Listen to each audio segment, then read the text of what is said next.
کتاب میں فرما رہے ہیں کہ یہ کتاب میں رب العالمین نے نازل فرمائی ہے، قرآن پاک منزل من اللہ ہے، اس میں کسی قسم کا کوئی شک نہیں ہے، نہ اس کے مضامین میں کوئی شک ہے، نہ اس کی عبارتوں میں کوئی شک ہے، نہ اس کی روایت میں کوئی شک ہے۔ یہ ساری کی ساری کتاب میرے خالق نے نازل فرمائی ہے، اور اللہ رب العالمین فرماتے ہیں ان ھذا القرآن یہدی للتی ہی اقوم، کہ یہ کتاب ہدایت کی طرف لوگوں کی رہنمائی کرتی ہے۔ اس لیے جو شخص بھی اس کتاب کو صدق دل کے ساتھ توسط کے بغیر جب پڑھتا ہے، اس کا مطالعہ کرتا ہے، تو اسلام کی طرف راغب ہو جاتا ہے، وہ اسلام کو قبول کر لیتا ہے۔ اس بنا پر آج دنیا کے مشرک، گنڈے، کافر وقتاً فوقتاً اس کتاب کی بے حرمتی کرنے کی کوشش کرتے ہیں، اس کی حرمت کو پامال کرنے کی کوشش کرتے ہیں، لیکن طریق شاعر ہے کہ جب بھی کسی نے ایسی مفہوم حرکت کی ہے، اللہ رب العالمین نے اس کا نام یہاں سے مٹا دیا ہے، اس کو برد کا نشان دلا دیا ہے۔ آج بھی چند قبل سویڈن کی حکومت کے امام پر ایک گنڈے نے اپنا سب سے باطل ظاہر کرنے کے لیے اللہ کی پاک کتاب کی حرمتی کی ہے، اس کو جلایا ہے۔ آج ہم مسلمان اس کی پرزور مذمت کرتے ہیں، اور مرکزی مسلم لیگ سنگرہ پلیٹ فارم سے میں یہ بات سویڈن کی حکومت کو بھی بتانا چاہتا ہوں، اور تمام مذہب کی اقوام کو، یورپی یونین اور اقوام متحدہ کو یہ بات ہم بتانا چاہتے ہیں کہ قرآن کی حکومت کے لیے ہم اپنا تن من دھن سب کچھ قربان کر دیں گے، اس کی حکومت پہ آج نہیں آنے دیں گے۔ یہ ہماری ریڈ لائن ہے، اس لیے ہر کوئی جان لے کہ قرآن پاک ہر مسلمان کی ریڈ لائن ہے۔ اور حکومت وقت کو بھی یہ بتانا چاہتے ہیں، ان سے یہ مطالبہ کرتے ہیں کہ سویڈن کی حکومت کے ساتھ اپنے سفارتی اور تجارتی تعلقات منقطع کیے جائے، اور سویڈن کے سفیر کو ملک بدر کیا جائے، تاکہ یہ بات ثابت ہو جائے کہ ہمارے دلوں کے اندر قرآن پاک کی محبت سب سے زیادہ ہے، قرآن ہم سے سب سے افضل ہے۔ اللہ تعالیٰ نے عمل کی توفیق عطا فرمائے۔ جو پاکستان پی ٹی آئی کے نامزد امیدوار محترم جناب طارق محمود خواجہ صاحب کو، لیکن ایک دفعہ مرکز کا جو ماحول ہے یہ فرمانا چاہیے،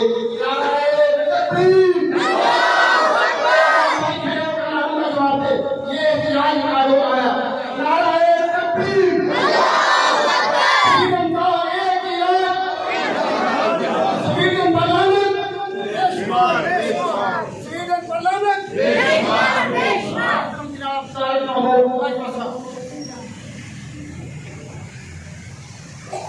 اعوذ باللہ من الشیطان الرجیم، بسم اللہ الرحمن الرحیم۔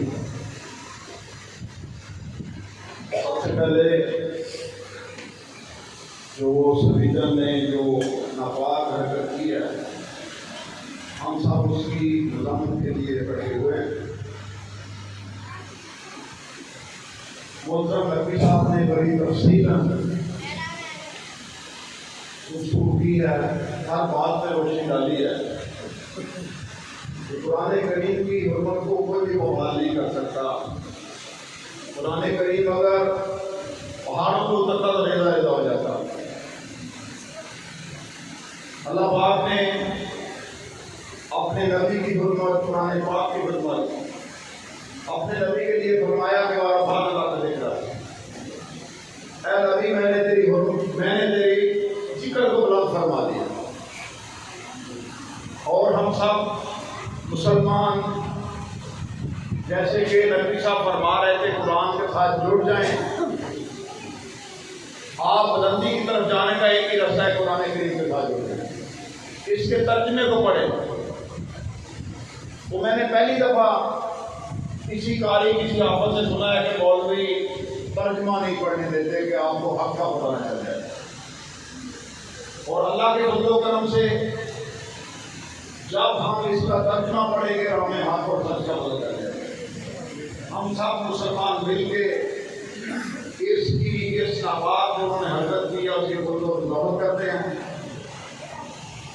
اور انشاءاللہ جیسا کہ آپ نے آج وعدہ بھی کیا ہے کہ ہم ترجمے کے ساتھ انشاءاللہ کرانے کے لیے کو شروع کریں گے. اللہ پاک ہمیں اس کا کاربند بنائے. بہت شکریہ. اللہ پاک ہم سب کا آمین. یہ تھے ہمارے PTI کے نامزد امیدوار محترم جناب طارق محمود بھائیوا صاحب. تو میں اپنی آخری مقرر خطاب سے خطاب دینے سے پہلے میرے سامنے جو تمام بھائی ایک بڑے مجمع کی شکل میں کھڑے ہیں دونوں ہاتھوں کو بلند کرتے ہوئے نعروں کا جواب دیں. نعرہ تکبیر. سویڈن کا ایک سویڈن کا ایک سویڈن پلانت اور بازو کھڑا کر کے سویڈن پلانت سویڈن پلانت. اور تم جناب ناصر لکھوی صاحب یہ ہمارا آخری احتجاجی کارڈ بنائیں گے. محترم جناب ناصر لکھوی صاحب.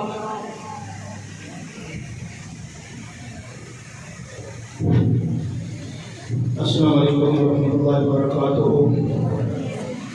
جمعے کے اندر کافی گفتگو ہو چکی ہے. قرآن پاک کی عظمت شان مقام اس کو کبھی بھی کام نہیں کیا جا سکتا. یہ ہمیشہ بلند ہے اور انشاءاللہ ہمیشہ چمکتا اور دمتا رہے گا. اس کے حوالے سے میں ایک ہی بات کہوں گا کہ نور خدا ہے کفر کی ہر طرف اندازن پھونکوں سے یہ جلا پہنچایا نہ جائے گا. اور آخری گزارش کروں گا کہ جمعے کے اندر جو آپ نے وعدہ دیا ہے اور میں نے جمعے کے اندر جو باتیں کی ہیں بس اس پہ عمل لازمی کرنا ہے. اور یہی ہمارا بہت بڑا احتجاج ہے کہ ہم قرآن کے عامل بن جائیں, قرآن کی قاری بن جائیں. اور آخری بات یہ ہے کہ 3 بجے چودھری طارق محمود بھائیوا صاحب کا جو احتجاج ہے اس میں بھی ضرور ہر نوجوان ہر ساتھی شرکت کرے. اللہ تبارک و تعالیٰ آپ کا حامی و ناصر ہو. وآخر دعوانا ان الحمدللہ رب العالمین. 3 بجے تمام بھائی ذوق اور شوق کے ساتھ اور اپنے ایمان کو ظاہر کرتے ہوئے تمام بھائی 3 بجے فوراً پہنچیں. بہت بہت شکریہ. جزاک اللہ.